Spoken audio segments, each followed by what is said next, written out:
आजचा अतिशय महत्वाचा प्रश्न आहे. काय आहे प्रश्न?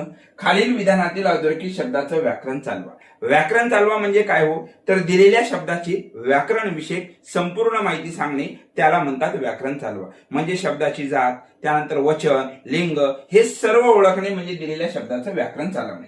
काय आहे वाक्य? ती परीक्षा देते, ती खाली अधोरेखित केलं, ती या शब्दाचं व्याकरण चालवा. मग पर्यायावरून जायचं. असं पहिला पर्याय सर्वनाम एकवचनी स्त्रीलिंगी कर्म. आता ती परीक्षा देते, देणारी कोण आहे? ती तर वाक्याचा कर्ता आहे. इथं काय म्हणते? कर्म, म्हणजे पहिला पर्याय कटला.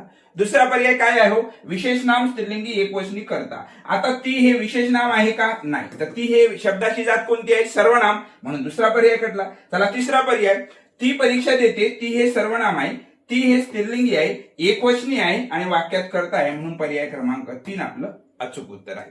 आणि चौथा पर्याय का नाही? सर्वनाम आहे, स्त्रीलिंगी आहे, पण ती हे अनेकवचनी नाही, म्हणून चौथा पर्याय असू शकत नाही, म्हणून अचूक उत्तर आहे पर्याय क्रमांक 3.